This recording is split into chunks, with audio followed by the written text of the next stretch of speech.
ಏನು 168 ಎಕರೆನೇನೋ ಗಾಲ್ಫ್ ಕ್ಲಬ್ಗೆ ಕೊಟ್ಟಿದ್ರು. ಅದ್ರಲ್ಲಿ 8 ಎಕರೆ ಹೋದ್ರೆ ಏನಾಗೋಯ್ತು? ನೀವು ಏನು ನಿಮ್ಮ ಆಸ್ತಿ, ನಿಮ್ಮ ಅಪ್ಪನ ಆಸ್ತಿ ಏನಾದ್ರು ಕೊಡ್ತಾ ಇದ್ದೀರಾ? ಸರ್ಕಾರದ ಭೂಮಿ ಸ್ವಾಮಿ. ಸರ್ಕಾರ ಅಂದ್ರೆ ಯಾರು? ನಾವು. ಸರ್ಕಾರ ಅಂದ್ರೆ ಯಾರು ಹೇಳಿ? ನಾವೇ. ನಮ್ ಭೂಮಿನ ನಾವು ತಗೊಳ್ತೇವೆ. ನೀನ್ ಯಾವನ್ ಕೊಡೋದಿಲ್ಲ ಅನ್ನೋದಕ್ಕೆ. ನೀವು ನಿಮ್ಮ ಹತ್ರ ದುಡ್ಡು ಇರ್ಬೋದು, ಶ್ರೀಮಂತರು ಇರ್ಬೋದು, ನಮ್ಮ ಹತ್ರ ಶಕ್ತಿ ಇದೆ. ಬಾಬಾ ಸಾಹೇಬ್ ಅಂಬೇಡ್ಕರ್ ಅವ್ರು ಕೊಟ್ಟಿರೋ ಸಂವಿಧಾನ ಇದೆ, ಅದು ನಮ್ಮ ಶ್ರೀಮಂತಿಕೆ.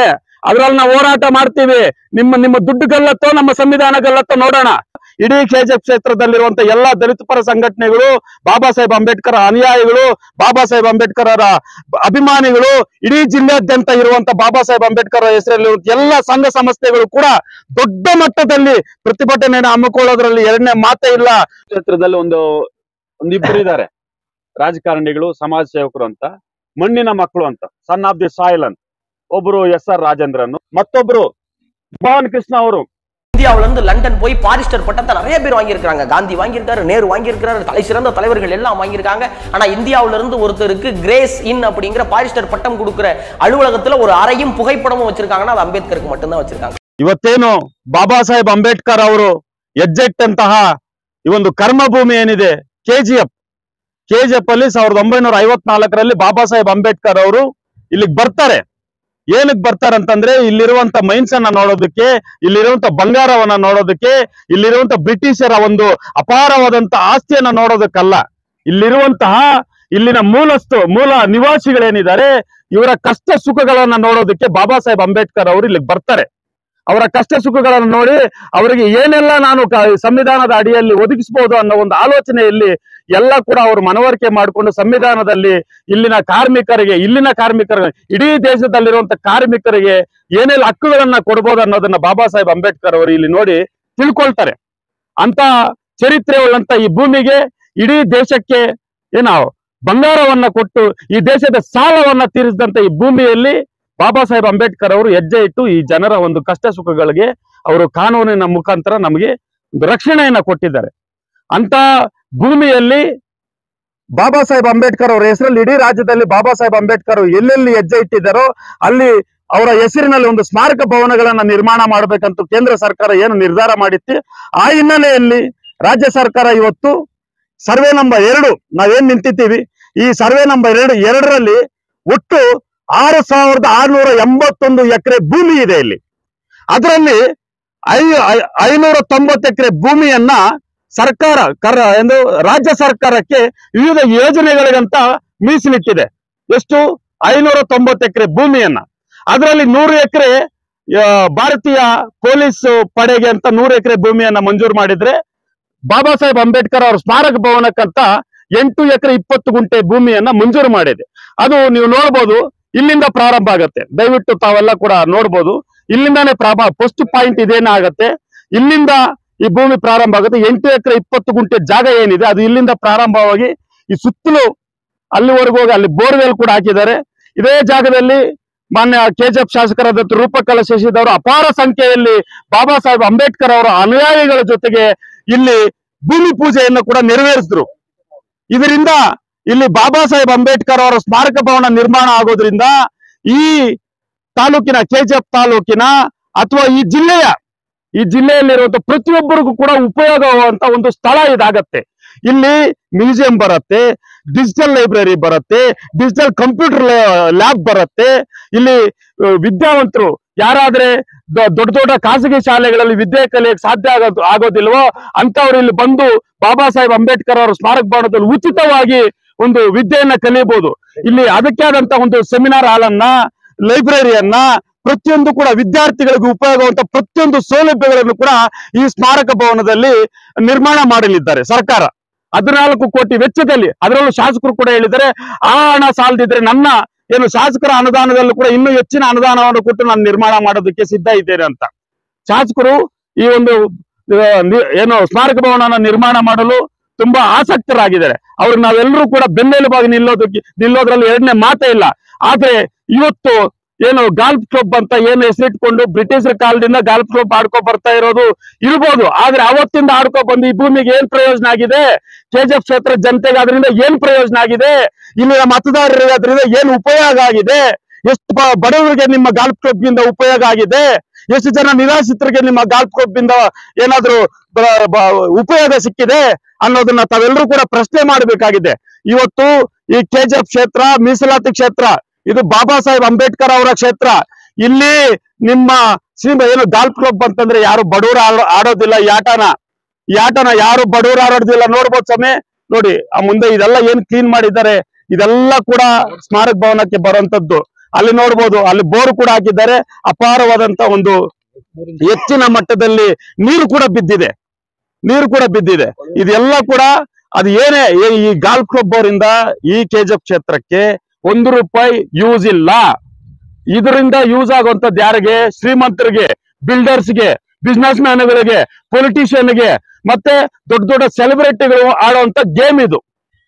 ಇದೇನು ಆದಿ ಬೀದಿಯಲ್ಲಿ ನಾವು ಅಚ್ಚಂಕಾಯಿಗಳ ಆಟ, ಗೋಳಿ ಆಟ ಆಡ್ತೀವಲ್ಲ, ಇಂಥ ಬಡವರಿಗೆ ಯಾವುದೇ ರೀತಿಯಲ್ಲಿ ಇದು ಉಪಯೋಗ ಆಗೋದಿಲ್ಲ.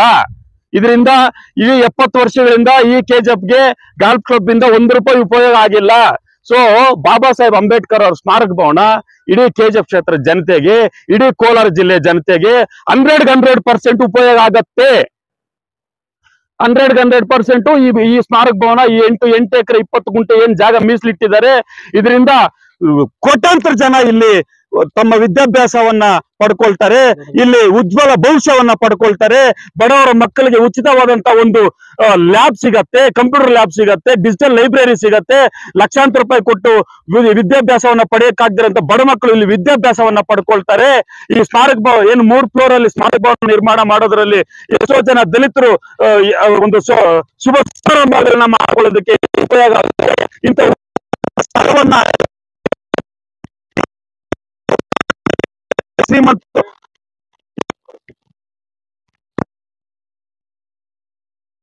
ಸಂಪತ್ ಕುಮಾರ್ ಅವ್ರ ಜೊತೆಗೆ ಸೇರ್ಕೊಂಡು ಅವನ ಯಾರೋ ವಕೀಲರು ಇರೋದು ನ್ಯಾಯನ ಕಾಪಾಡೋದಕ್ಕೆ. ಆ ನ್ಯಾಯನ ಕಾಪಾಡುವಂತ ವಕೀಲರೇ ಹೋಗ್ಬಿಟ್ಟು ಬಾಬಾ ಸಾಹೇಬ್ ಅಂಬೇಡ್ಕರ್ ಅವ್ರ ಸ್ಮಾರಕ ಭವನದ ವಿರುದ್ಧ ನೀವು ಹೋಗಿ ಪಿಟಿಷನ್ ಹಾಕ್ತಿರಂತಂದ್ರೆ, ನೀವು ಆ ಸಂವಿಧಾನನ ಓದ್ಕೊಂಡು, ಆ ಲಾನ ಓದ್ಕೊಂಡು ವಕೀಲರಾಗಿರೋದೇ ವೇಸ್ಟ್ ಅಂತ ನನ್ಗೆ ಅನಿಸ್ತಾ ಇದೆ ನಿಜವಾಗ್ಲೂ ಕೂಡ. ಇವತ್ತು ಏನು ನೀವು ಈ ಸ್ಮಾರಕ ಭವನ ವಿರುದ್ಧ ನೀವು ಪಿಟಿಷನ್ ಹಾಕೋಕ್ ಹೊರಟಿದ್ದೀರಾ, ಇದು ಗಾಲ್ಫ್ ಕ್ಲಬ್ಗೆ ಸೇರ್ಬೇಕಂತ ನೀವೇನು ಹೇಳಿದ್ದೀರಾ, ಇದು ನೀವ್ ಎಷ್ಟೇ ಹೋರಾಟ ಮಾಡಿದ್ರು ಕೂಡ ಯಾವುದೇ ಕಾರಣಕ್ಕೂ ಕೂಡ ಈ ಭೂಮಿಯನ್ನ ನಾವು ಬಿಟ್ಟುಕೊಡೋ ಮಾತೇ ಇಲ್ಲ. ಇದ್ರ ಜೊತೆಗೆ ಏನು ಈ ಹೋರಾಟ ಬರೀ ಕೆಜಿಎಫ್ಗೆ ಮಾತ್ರ ಸೀಮಿತ ಆಗತ್ತೆ ಅನ್ನೋದನ್ನ ದಯವಿಟ್ಟು ನೀವು ಇದ್ ಮಾಡ್ಕೊಳಕ್ ಹೋಗ್ಬೇಡಿ. ಈ ಒಂದು ಹೋರಾಟವನ್ನ ನಾವು ಇಡೀ ಜಿಲ್ಲೆಯಾದ್ಯಂತ ತಾಲೂಕಲ್ಲೂ ಕೂಡ ನಾವು ತಾಲೂಕಲ್ಲಿ ಕೂಡ ನಾವು ಗರ್ಜನೆಯಾದಂತ ಒಂದು ಹೋರಾಟವನ್ನ ನಾವು ಮಾಡೇ ತೀರ್ತೀವಿ. ಇಲ್ಲಿ ನೋಡಿ, ಇಲ್ಲಿ ಕೂಡ ಬೋರ್ವೆಲ್ ಹಾಕಿದ್ದಾರೆ.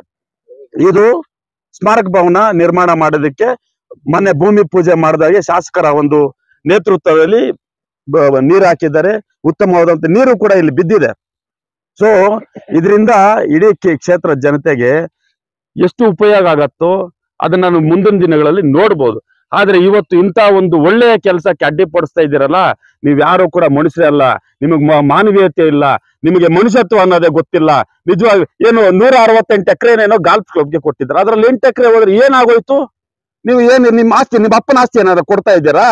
ನಿಮ್ಮ ಪಿತ್ರಾರ್ಜಿತ ಆಸ್ತಿನಾ, ಇಲ್ಲ ನೀವು ಸ್ವಯಾರ್ಜಿತ ಆಸ್ತಿನ? ನೀವೇನು ಕೋಟಿ ಭೂಮಿಯನ್ನು ತಗೊಂಡಿದ್ದೀರಾ? ಸರ್ಕಾರದ ಭೂಮಿ ಸ್ವಾಮಿ. ಸರ್ಕಾರ ಅಂದ್ರೆ ಯಾರು? ನಾವು. ಸರ್ಕಾರ ಅಂದ್ರೆ ಯಾರು ಹೇಳಿ? ನಾವೇ. ನಮ್ ಭೂಮಿನ ನಾವು ತಗೊಳ್ತಾ ಇದೀವಿ. ನೀನ್ ಯಾವನ್ ಕೊಡೋದಿಲ್ಲ ಅನ್ನೋದಕ್ಕೆ, ನೀನ್ ಯಾವನ್ ಪಿಟಿಷನ್ ಹಾಕೋದಕ್ಕೆ? ನಿಮ್ಗೆಲ್ಲ ಹೇಳ್ತಾ ಇದೀನಿ, ನೀವು ನಿಮ್ಮ ಹತ್ರ ದುಡ್ಡು ಇರ್ಬೋದು, ಶ್ರೀಮಂತರು ಇರ್ಬೋದು, ನಮ್ಮ ಹತ್ರ ಶಕ್ತಿ ಇದೆ. ಬಾಬಾ ಸಾಹೇಬ್ ಅಂಬೇಡ್ಕರ್ ಅವ್ರು ಕೊಟ್ಟಿರೋ ಸಂವಿಧಾನ ಇದೆ, ಅದು ನಮ್ಮ ಶ್ರೀಮಂತಿಕೆ. ಅದ್ರಲ್ಲಿ ನಾವು ಹೋರಾಟ ಮಾಡ್ತೀವಿ. ನಿಮ್ಮ ದುಡ್ಡು ಗಲ್ಲತ್ತೋ ನಮ್ಮ ಸಂವಿಧಾನ ಗಲ್ಲತ್ತೋ ನೋಡೋಣ. ಮಾಡಿ. ನೀವೇನ್ ಮಾಡ್ತೀರೋ, ಇಡೀ ಕೆಜಿಎಫ್ ಕ್ಷೇತ್ರದಲ್ಲಿರುವಂತ ಎಲ್ಲಾ ದಲಿತ ಪರ ಸಂಘಟನೆಗಳು, ಬಾಬಾ ಸಾಹೇಬ್ ಅಂಬೇಡ್ಕರ್ ಅನುಯಾಯಿಗಳು, ಬಾಬಾ ಸಾಹೇಬ್ ಅಂಬೇಡ್ಕರ್ ಅವರ ಅಭಿಮಾನಿಗಳು, ಇಡೀ ಜಿಲ್ಲೆಯಾದ್ಯಂತ ಇರುವಂತ ಬಾಬಾ ಸಾಹೇಬ್ ಅಂಬೇಡ್ಕರ್ ಹೆಸರಲ್ಲಿ ಎಲ್ಲ ಸಂಘ ಸಂಸ್ಥೆಗಳು ಕೂಡ ದೊಡ್ಡ ಮಟ್ಟದಲ್ಲಿ ಪ್ರತಿಭಟನೆಯನ್ನು ಹಮ್ಮಿಕೊಳ್ಳೋದ್ರಲ್ಲಿ ಎರಡನೇ ಮಾತೇ ಇಲ್ಲ. ನೀವು ಅದನ್ನ ನೋಡ್ಬೇಕಂತ ಈ ಭೀಮ ಗರ್ಜನನ್ನ ನೋಡೋ ಮಟ್ಟಕ್ಕೆ ಇಟ್ಕೋಬೇಡಿ. ಇವತ್ತಿಂದಾನೇ ನೀವೇನ್ ಮುಂದಾಗಿದ್ದೀರಾ ಸ್ಟೇ ತರಬೇಕಂತ, ಈಗಾಗಲೇ ನಿಮ್ಗೆ ಚೀಮ ಹರ್ಯಾಕ್ ಕಳಿಸಿದೆ, ಕೊಡೋದಿಲ್ಲ ಅಂತ ನಮ್ಮ ಕೆಜಿಎಫ್ ನ್ಯಾಯಾಲಯ, ಜೆಎಂಎಫ್ಸಿ ನ್ಯಾಯಾಲಯ ನಿಮ್ಮ ಮುಖಕ್ಕೆ ತುಬುಕ್ಕಂತ ಉಗ್ದು ಕಳಿಸಿದೆ, ಹೋಗಿ ಅಂತ. ಯಾಕಂತಂದ್ರೆ 168 ಎಕರೆ 8 ಎಕರೆ ಏನಾಗೋಯ್ತು? ನಿಮಗೆ ಏನಾಗೋಗತ್ತೆ? ಜನರಿಗೆ ಯೂಸ್ ಆಗತ್ತೆ ತಾನೇ? ನಿಮ್ ತರ ಯಾರೋ ಒಂದು 20 ಜನ ಶ್ರೀಮಂತರಿಗೆ ಯೂಸ್ ಆಗುವಂತದ್ದಲ್ಲ ಇದು. ಈ ಕ್ಷೇತ್ರದಲ್ಲಿರುವಂತ 2.5 ಲಕ್ಷ ಜನಕ್ಕೆ ಯೂಸ್ ಆಗುವಂತ ಒಂದು ಅಭಿವೃದ್ಧಿ ಕೆಲಸ ಇದು. ಇಂಥ ಕೆಲಸಕ್ಕೆ ನೀವು ಅಡ್ಡಿಪಡಿಸ್ತಾ ಇದ್ದೀರಂತಂದ್ರೆ ನಿಮಗೆ ನೈತಿಕತೆ ಇದೆಯಾ? ಇವಾಗ ರಂಗನಾಥಣ್ಣ ಅವರು ಹೇಳ್ತಾ ಇದ್ರು, ಅವರು ಕೂಡ ಇಲ್ಲಿನ ಲೋಕಲ್ ಅವರು ಕೂಡ ದಲಿತರೆ ಅಂತ. ನಿಮಗ್ ನಿಜವಾಗ್ಲೂ ಕೂಡ ಏನಾದ್ರೂ ಬಾಬಾ ಸಾಹೇಬ್ ಅಂಬೇಡ್ಕರ್ ಅವರ ಹೆಸರಲ್ಲಿ ಒಂದಷ್ಟು ಓದ್ಕೊಂಡು ಡಾಕ್ಟರ್ ಅಂತೆ ನೀವು ಡಾಕ್ಟರ್ ಆಗಿದ್ದೀರಾ, ನಿಮ್ಗೆ ಏನಾದ್ರು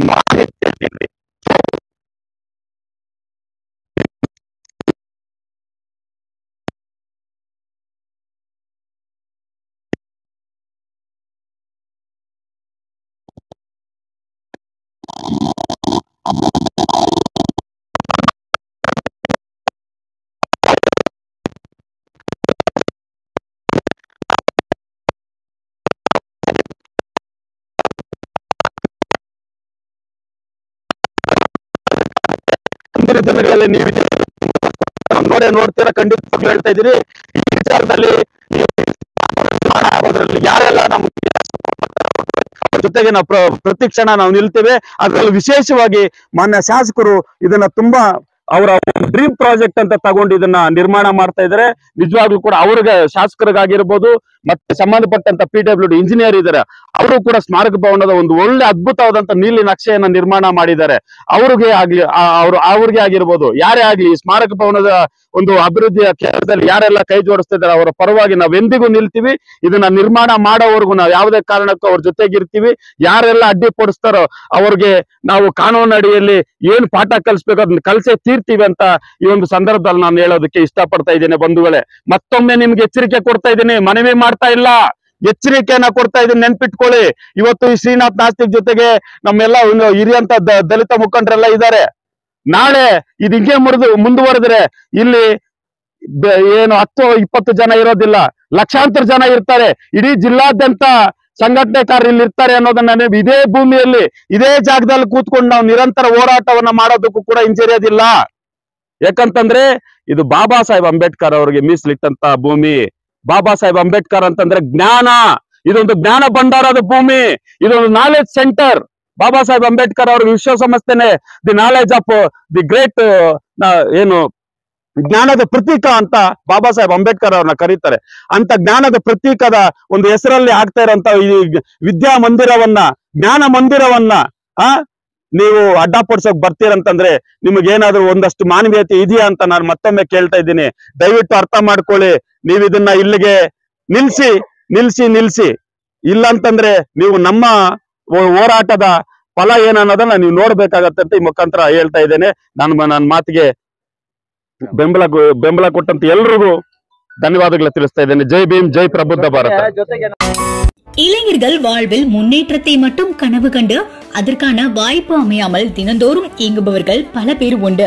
அப்படிப்பட்ட இளைய சமுதாயத்தினர் ஏதேனும் நாம் சாதித்து வாழ்வில் அங்கீகாரம் பெற மாட்டோமா என்ற இயக்கங்கள் போக்கும் வகையில் இனிதே துவங்கப்பட்டதுதான் ஸ்ரீ சாய் காம்ப்ளெக்ஸ். புதியதொரு வியாபார யுக்தி பெற்று முழு நேர வெற்றி பெற்ற வியாபாரியாக வாழ்வில் வெற்றி நடை போட்டு உங்கள் வாழ்நாளில் நீங்கள் வெற்றியால் என்றும் ஜொலித்து அடுத்த தலைமுறைக்கு உதாரணமாகிட நல்லதோர் தொடக்கத்தை ஏற்படுத்தும் வகையில் கட்டப்பட்டுள்ளது. ஸ்ரீ சாய் வணிக வளாகம் தங்கவயலின் ஆங்கிலேயர்கள் விட்டு சென்ற கட்டிடக்கலை மீண்டும் உங்கள் கண் முன் காண நீங்கள் அதற்கு செல்ல வேண்டிய ஒரே இடம் BML ஸ்ரீநகரில் மெயின் ரோட்டில் அமைந்துள்ள ஸ்ரீ சாய் காம்ப்ளெக்ஸ் மட்டுமே. ஒரு முறை நீங்கள் விஜயம் செய்தால் மட்டும் போதும், உங்கள் வாழ்வில் புதியதொரு தொடக்கம் உண்டாகும்.